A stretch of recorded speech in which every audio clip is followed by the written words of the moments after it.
Texas Senate race heating up as Republican Senator Ted Cruz and Democratic candidate Beto O'Rourke battle it out with about a month to go. Connell McShane is talking to voters this morning at the Avalon Diner. He's in Houston, Texas. Connell, good morning to you. Hey there. Good morning, Maria. You know, I love doing this when we come out to cover the campaigns, get out and get a chance to chat with people while they're having breakfast. In this case, the Avalon Diner is our location in Houston. And this race, as we were looking at it before we came here, is very, very interesting. Our Fox Power rankings has it as a lean R. You would expect Ted Cruz at a normal year to be able to defend his seat in fairly easy fashion. But Beto O'Rourke, the congressman from El Paso, has really been giving him a run for his money. And before I introduce to you our voters who are here with me, I just want to take a quick look at a Quinnipiac poll that was conducted last month when they asked voters what the most important issue was to them. And what I found interesting about this, the Supreme Court was third on the list. You see immigration and other issues above it. And we were curious, after what we saw in Washington in the Brett Kavanaugh confirmation fight, whether or not that would change. So I have both Dan and Mark here with me at the Avalon Diner. I don't think I did this on purpose, but I seated Dan to my right and Mark to my left. And you'll see in a moment that that's exactly how the politics play out as well. Let me start with you, Dan, because that's the big question. I'm going to talk to Ted Cruz about this a little bit later today, whether this Kavanaugh confirmation fight has shaken this race up. What do you think? Definitely. It's going to cause more people to come into the voting booth. The question is what kind of people, right? The question is it a Republican like you or is it a Democrat like Mark? What do you think? The angry people.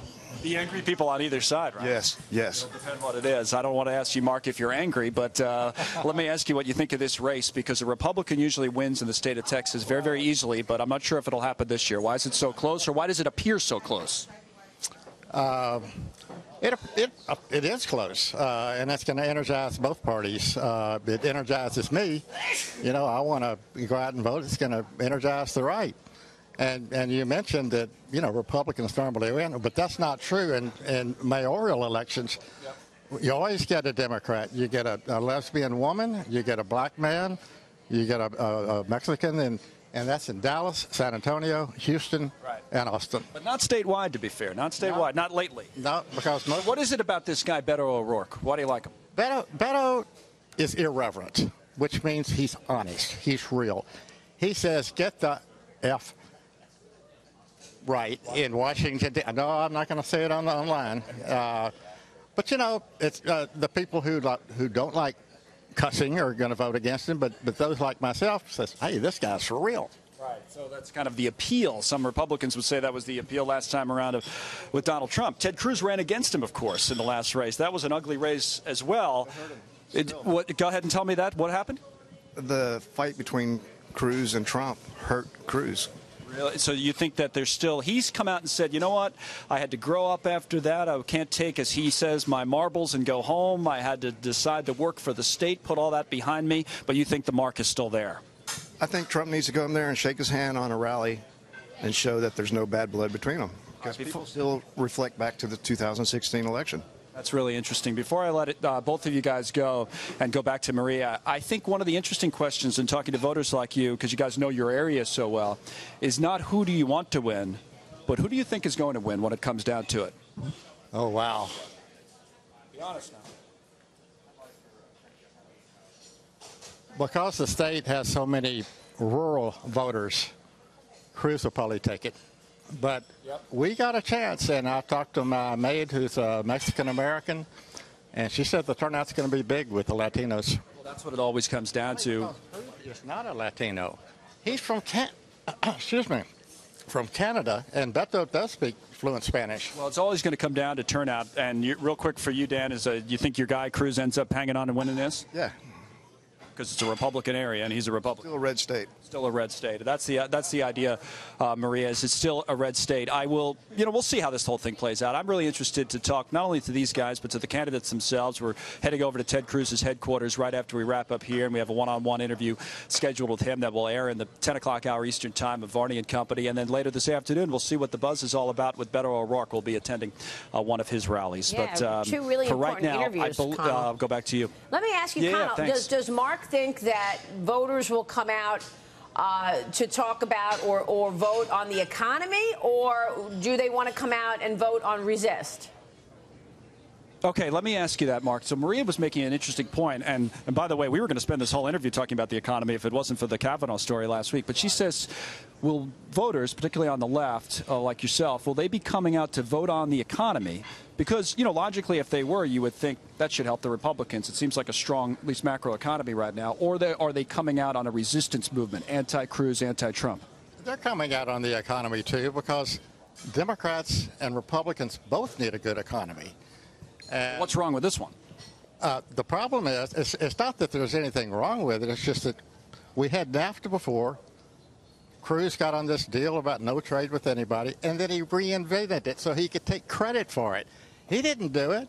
Bill Clinton did it. So you were a NAFTA supporter, and you support the new trade deal. You just don't. Anybody that's not for NAFTA is nuts. It's great for Houston, the seaport, our exports, our gasoline, our manufacturing. Yeah, it's interesting. Yeah. It helps everybody. That's interesting, Maria, right? So it is a big trade is a huge story in this area for obvious reasons in terms of geography. But, you know, Mark makes the case that, and some Democrats have said this, that the president doesn't deserve all the credit he's taking for that trade deal. But you would think, just big picture, if anybody's going to take credit for the economy, it's the incumbent party. We'll see how it plays out in the actual election. Yeah, for sure. And a question for Dan. The same question in terms of economics or resistance, because when you look at the economics, I mean, the NAFTA deal was not good for a lot of workers in the U.S., actually. A lot of companies were sending their plants to Mexico with cheap labor. So, you know, with all due respect, I mean, it wasn't the case in terms of what Mark is saying. And this USMCA apparently is helping workers in the U.S. So I don't know that really proves Dan, the point.